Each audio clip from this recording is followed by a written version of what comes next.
Welcome to Business Innovators Radio, featuring industry influencers and trendsetters sharing proven strategies to help you build a better life right now.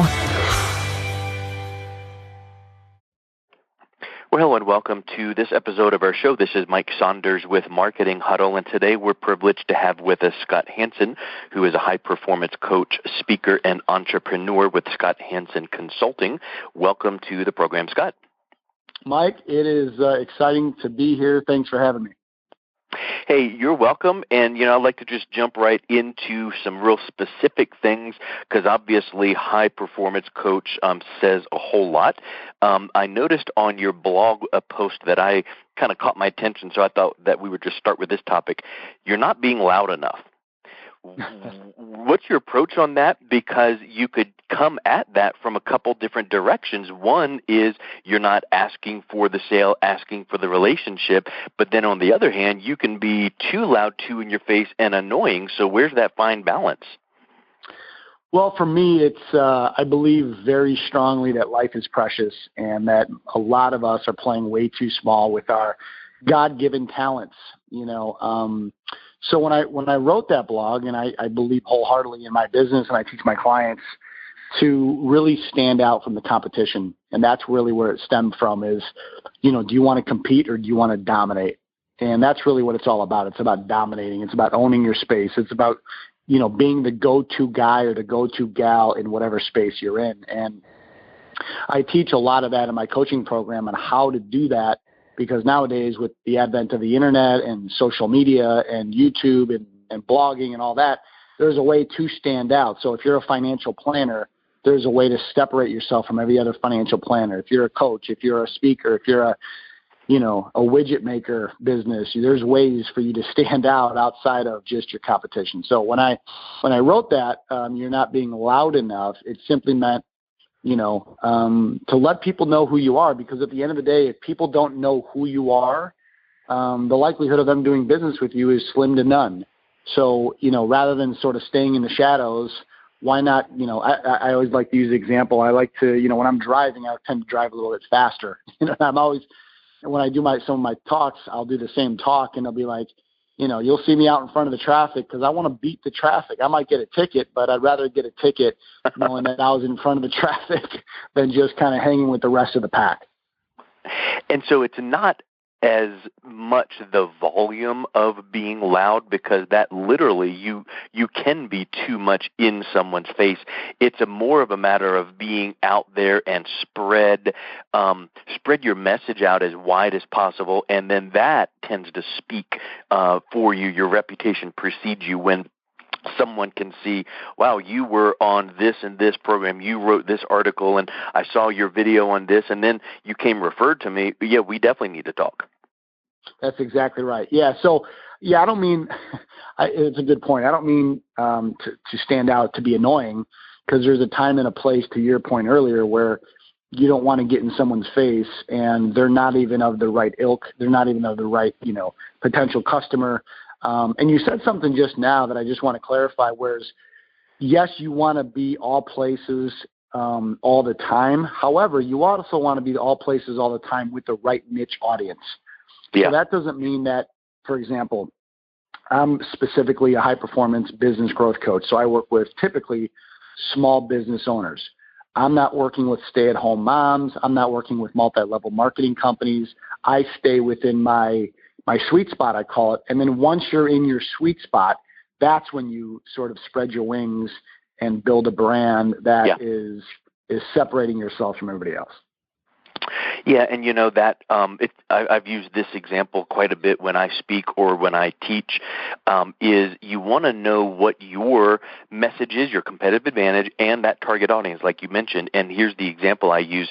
If you were selling skateboards, you would not run a campaign in Reader's Digest or Prevention Magazine.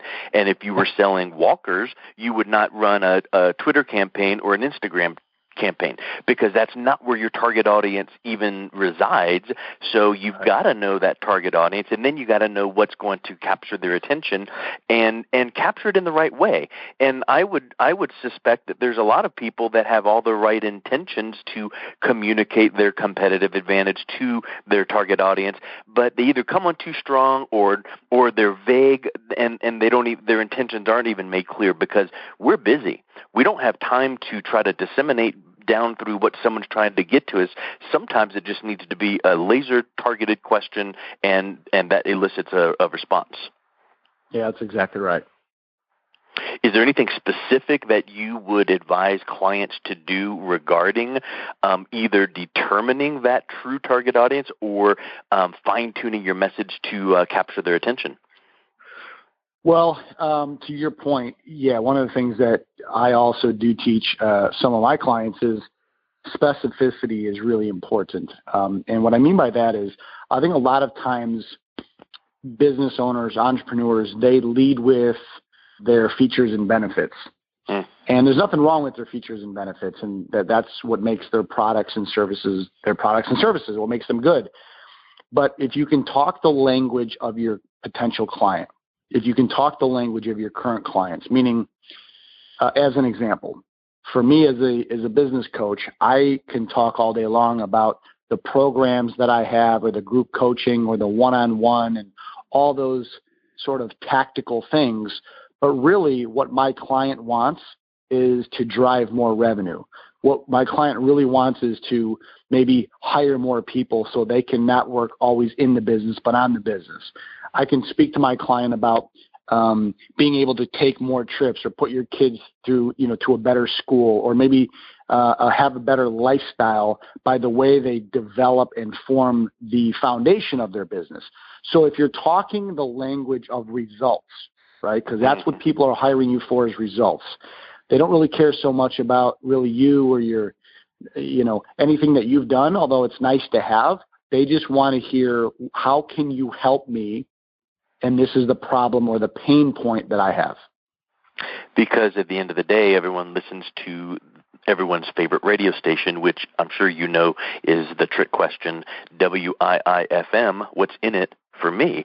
And if we can advertise or broadcast on that frequency, it really isn't about our widget and our special and our deal and our reduction of fees. It's about what it's going to do for them. And I was on a copywriting training recently this past month where they were saying, yeah, features and benefits, we've heard that all the time, but there's another element to that, which is advantages. So here's the feature, here's the benefit, and this is important to you because. And I think that's kind of like, oh yeah, this is the steering wheel, and the benefit is it keeps your car, it turns your car left or right, and this is important because it'll keep you safe. And I think that kind of brings it home, and that really speaks then to that advantage and what's in it for them, so that it's that specificity, like you said, and it's clarity, and that person goes, oh, tell me more. It's almost like a elevator pitch. You want, at the end of that little blurb, you want someone to say, how do you do that? That's right. That's right. So is there anything specific that you would say entrepreneurs make mistakes of when not starting up, because I'm sure you work with people that are established, but let's say scaling up, because there's that point where you've got yourself and one employee, or yourself and maybe a half-time, and you want to either take your business to the next level, or you're starting to see that happening. What would you advise an entrepreneur that's looking at scaling up to avoid some mistakes? Well, scaling up, it's interesting that we're bringing up this topic, because there's a couple clients that I'm working with as we speak that's exactly why they hired me, is how do I scale my business? One of the gentlemen, extremely successful copywriter, he does blogs and he does newsletters for companies. But the problem is, and he's so good at what he does, that clients can tend to take advantage of him. So he's a people-pleasing guy, a super talented guy, but it's my goal as his business coach to say, if you really want to take your game to the next level, if you really want to increase and scale your business, we have to look at your business differently. I'm sure a lot of the listeners have read the book E-Myth by Michael Gerber, where he defines all the different types of personalities that we all have as entrepreneurs. And one of the things we talk about is, okay, you're a very good technician. You're very good at writing the blogs and the newsletters and the et cetera, et cetera, et cetera. But now let's take a step back and let's look at yourself as $1 million brand. And how do we do that? Well, maybe that means we hire some people. And in the interim, maybe your profit isn't as high. However, in the long term, you're setting your foundation so that you're not the one always writing all the blogs and all the newsletters. Maybe you hire someone so that they can actually do the writing, and you just kind of tweak it and edit it, and then you finally give it to your client. Maybe there's the scalability around automation. So a lot of times my clients will come to me and saying, I'm doing a lot of busy things. Oh my God, look at my calendar. Yes, I'm busy, but a lot of times, as you know, Mike, busy sometimes equals broke. There's a difference between busy and productive. So if you look at someone, as a matter of fact, there's another client that I'm working with, and he came to me and said, wow, he has a 7-figure business. He wants to double his revenue in the next, 18 months. And one of the things we looked at from a scalability standpoint is, what does he already have for his team in terms of processes? Mm-hmm. Does he have a stupid question, like does he have a CRM? Does he have daily goals or weekly goals for his team? Not just him, but are things in place? So you mentioned earlier, you talked about clarity. One of the things we set up in the coaching program is the foundation. A lot of entrepreneurs, they're ready, fire, aim people. They just go out there, they make things happen, which is great. But there's a time and a place also to take a step back and say, is what I'm building setting me up for the foundation in the next 3 to 5 years so I can scale my business? If I want to keep it, great. If I want to sell it, great. But that's it's a mindset play, Mike, about how am I setting my business up for the future so that I can scale and I can do maybe other things, rather than just being the technician, I'm actually acting as $1 million CEO or $1 million owner. Yeah, that's huge. And when you were mentioning one example, it made me think that there's quite the leap of faith that a CEO would need to take to do some of these outsourcing or releasing, the reins. And so I would suspect, like the example you gave about the copywriter, I would suspect that you're not going to go from day one saying, you write this and we're done and you pass it off. What you're probably going to counsel that person to think toward is getting some assistance and help to put together the raw materials for that article, let's say. And someone does the research and they put it together and it comes to your inbox, and now you are putting your flavor and your spin and your expertise on it, and it might take you 15 minutes when before it might have taken you an hour and a half. That's exactly right. That's one of the things that, to your point, it's a process. It's a mindset process. If he's been doing it for 6 years a certain way, and to your point earlier, to give up some of those reins in order to really think visionary about the business long term, that's exactly what we're going through right now. So yeah, I agree with you 100%. And I think, again, a lot of it is a shift in your mindset, and that's why. I believe, obviously, I'm a little bit biased because I'm a coach, but that's why I believe coaching and mentorship is so important, because a lot of times, and maybe your listeners feel the same way, if you're a solopreneur, if you're working out of your house, or if you're working in a small office and you're doing everything, which I know a lot of times you do at first because you have to, but at the end of the day, if you don't have someone to bounce things off of, just to kind of have you thinking about you and your business in a different way, you can really feel the overwhelm. I just had a conversation with a client right before this call here, and she was talking about, wow, after we talked for like 15 minutes, she goes, I never really thought of it that way. I knew it intellectually, but until we talked it out, until we aired it out, I feel so much better than I did even prior to the call. So I think that, to your point, yeah, I mean, in order to get to that scalability, that next level, it's really important to start thinking about your business longer term. I mean, there's nothing wrong with staying in the moment and living in the moment. Today matters and all that good stuff, which is absolutely true. But you also do want to be thinking about, where do I want to be in 3 years? And the actions that I'm taking today, will that support the business in the next 3 years? Yeah, and I think the word baby steps comes to mind when you're thinking about this, because it's really not something like you could show a client, wow, look at how this client has come so far. Wouldn't you like to be there? And that might be so much overwhelmed to go, that's a big jump. And so the baby steps concept, but another thing that I think plays into that is, what are you doing throughout your day? And if you can be aware of things that you're doing that could be done either more efficiently or set up a process to eliminate some of the work in the future. And I think that that's the kind of thing that outside coach and consultant relationship that you would bring to the table for someone, because they might not see it. And I've had examples many times where even just with automation and software, how there's so many things you could choose, but then the learning curve. But even have you ever heard of the tool called Zapier? I have not. It's a neat little tool. Most of it's free, and then if you want to do, large scale, it's a very nominal fee per month. But Zapier, and basically, and I set this up for a client to do some of these little menial tasks. They had this form that they would have prospects fill out this questionnaire, and it might have 30 or 40 or 50 fields in this questionnaire.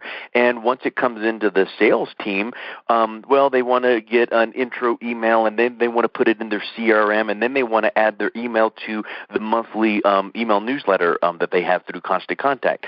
Well, salespeople are busy. They're not going to be doing all of that consistently. So this little Zapier is got a little API connection, and when you sign into your different, like Jotform or Constant Contact or Pipedrive or whatever, Nimble, whatever CRM that you use, you just say, okay, when this trigger happens, form is filled out, please take and put email here, open up a contact, and all of a sudden now someone is just filling out this form, and the sales team gets a notification that the form was filled out. They set up a contact in the CRM, and they set up a follow-up activity for the next day, and their email is added to the database. And sure, any little hiccup can happen where you still got to take 2 seconds to verify, and oops, we got to just tweak this. But if the manual data entry can be done by little tools like that, that sets the stage to go, if this can be done, what if I brought someone on part-time to really amp it up? And I think those little things for the people that aren't ready to really start doing some of that offloading of their tasks, some of those little efficiency productivity tools can really help. Have you found some of the things like that some of your clients are resistant to the things you're recommending to help them scale up, even though the ultimate goal is, you've told me you want to scale up to take it to the next level, but you're resisting me here. I'm telling you that we have to do this. Yeah, and I think we, like we touched on earlier, which was, it's just again, it's a fear-based thing, right? So I've been doing it one way for so many years, and now you're telling me that I have to give up some of the profit, because that's what you're talking about, some of the revenue and some of the profit to pay someone else. So there is that gap that needs to be filled. Mm-hmm. Once that's filled, it's a whole different game, because then yes, and I think also it's interesting, because when someone goes from being a solopreneur and maybe they bring on one other person, let's just say, well, right then and there's a different hat that needs to be worn, because it's not just you anymore. It's you and this other person. Mm. So there's this internal sort of new responsibility happening that also, in a good way, should trigger something inside that business owner, inside that CEO, to say, well, it's not just me. It's also, I'm responsible for someone else. And now I really have to be efficient in my day. So maybe before I was, I knew that I was kind of, not that people were slacking, but doing things that weren't maybe as efficient. Well, now it's not just me anymore, but it's someone else, or maybe there's a couple people on my team. Now I really have to, hone the phrase, time is money, because now I have to actually pay out, some revenue or some commission or some hourly rate to someone else. That's a great point, but I would say to that client that would have that feeling, that's the kind of thing that would help motivate you to actually get things done. Like, as an example, if we wanted to lose 10 pounds, gain 10 pounds, having those accountability partners or things in place is sometimes the thing that that is the momentum builder to actually get it done. In fact, I've seen some apps where you actually have to load up the app with $20, and when you set a goal of whatever that it is by a certain date, if you're not doing every single thing, you forfeit the $20 and it goes to your accountability partner, or however that it works out. So many times, once that entrepreneur would have it in their mind that, yep, I want to accomplish this, okay, it's going to take these things, yep, here's the pain points, but once they do set that wheel in motion, that's the kind of thing that kind of raises and elevates their game to go, okay, I've got people watching me, I've got people checking in on me, and that's where then your coaching and accountability comes in. Yeah, and I think, and to your point, I mean, once people sort of understand what coaching is, and, you know, we talked about earlier the results that, you know, I help my clients get, and ultimately what the kind of lifestyle or business that they can ultimately achieve with the coaching, you know, to your point, once they get over that, then they realize a big part of why they do end up hiring me and liking working with me is because of the accountability. You know, to your point, when you're a solopreneur and there's really no one that you're answering to except the bottom line, there can be days when you don't feel like working or when working is hard. So with me as their accountability partner / mentor / coach, they know that every week or every other week, there's homework that needs to be done, and you need to show up, you know, on time and ready to go over what we just went over. Because again, we as human beings, we let ourselves off the hooks a lot, whether that's working out, whether that's eating healthy, whether that's, you know, not having a date night and, you know, with our husbands or wives or our girlfriends or our boyfriends. And we just kind of, you know, we take things for granted. But with the accountability, to your point, it sets the stage and sets the foundation to really get to the next level in their business. Yeah, I think a lot of people tend to be more human beings when they really ought to be human doings, you know, and they know in their head they ought to be, you know, coulda, woulda, shoulda, but get out there and get it done. And how do you deal with people that have that paralysis by analysis and feel like they just have to have something set up in place perfect before they get started, as opposed to doing a little bit and then learning and doing a little bit and learning and building and just improving along the way? Well, it's first and foremost, it's realizing that they're being too perfect, or the analysis by paralysis, right? It's the self-awareness. It's the pointing out that, you know, do you realize you're even doing that? You know, a lot of times they don't. They think, well, you know, it's not ready, it's not set up yet, and, you know, I want to get it perfect. And then I have to point that out. I say, well, what exactly are you trying to achieve here that it's not going out, you know, to the marketplace?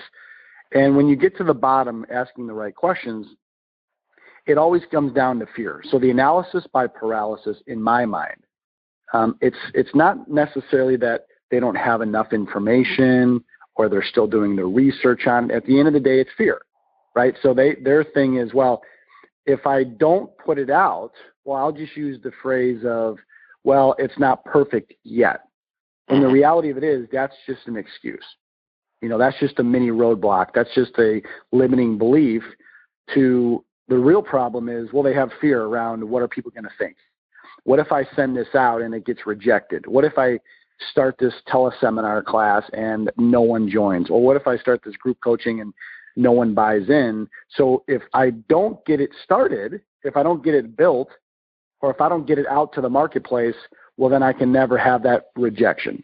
So a lot of times it's the awareness of, well, let's really look at what you're trying to achieve, and then let's just put it out there. Because, you know, I would rather have something out in the marketplace that I course correct and get feedback from people than have it in my own head and never give it a shot. So a lot of times my clients will have that, and we'll just have to kind of talk them off the ledge and say, listen, you know, the reality of it is there's no such thing as failure. There's only, you know, course correction and using it. And the only way to get the ultimate test back to you is if you put it out there to see what actually happens and if anybody is interested in your product or your service.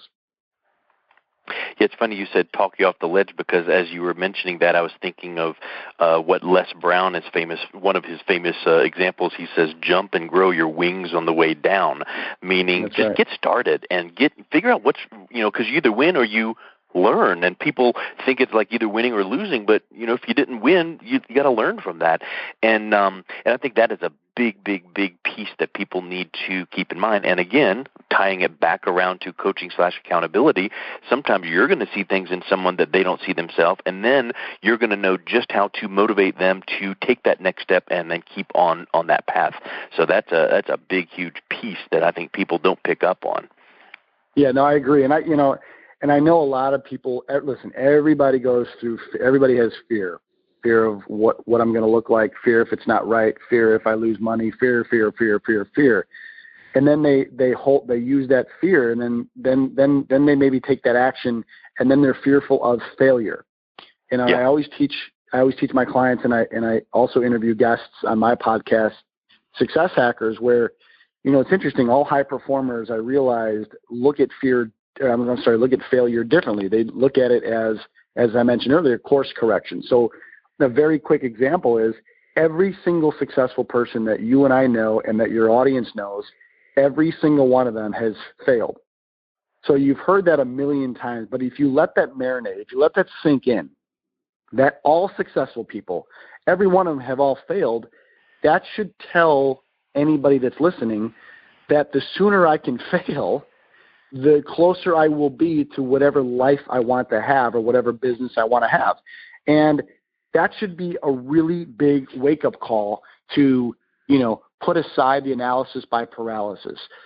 Tame your fear to know that, well, I was listening to this guy, Scott Hansen, on this podcast, and all of a sudden he's telling me that failure is good, and that's exactly what I am saying. Because the only way you know how to ride a bike, the only way you've ever learned on how to ride a bike or how to swim or how to dribble a basketball or hit a home run is by doing and then failing, and then by doing and then failing again until you're up on the bike and you're not falling down anymore and then bruising your knees or getting scathed and scraped. The only way you learn is by failing and then getting up and doing it again, so that at the end of the journey or halfway through your entrepreneurial journey, when someone else is brand new coming up and they're asking you, hey, tell me about this business, tell me about what you had to go through, what's more compelling, the guy or the gal that failed and then got up and then failed again and then got up and then rode off, and climbed their success mountain, or the person that went straight up to their success mountain without any failure? Yeah, and the thing is, with the falling down and getting back up, you've got to do something different the next time that you get up, because otherwise you're just doing the old insanity loop. You've got to learn from something, do a little bit different, see if that worked. I was just telling someone just the other day, I was working on a website project with coding, and I was like, what you do is you take your raw HTML code and copy the whole page and paste it over in a notepad so that you've got it in case you jack it up. And then you make one little change and save it and see if that did it. Okay, good, that worked. Then one little change and do, oh, wait a minute, I got to go back that up, and I messed it up, so let me do reboot and take that whole code and put it back in. Okay, I'm back where I started. And I think that's the problem with a lot of people, is they fall down and get back and fall down and get back up, but they're not doing anything different. And obviously that takes someone from an outside perspective like yourself to go, now, tell me how come we're not doing this a little bit differently? And I think that, again, we all see things through our own lens, and we think we've got it all figured out. But when someone can come along and go, have you thought about and have you considered? And I think that's then the value of that coaching and that leadership. Hey, so to wrap up, because I think we could talk for about 4.5 more hours, what is the best way that people can learn more about you? What's your website? What kind of things that can you point people toward? Yeah, I appreciate the time, Mike. You're doing some incredible things. I appreciate you having me on the show. First and foremost, you're doing some big things out in the marketplace, so I commend you on everything you're doing as well. Thank you.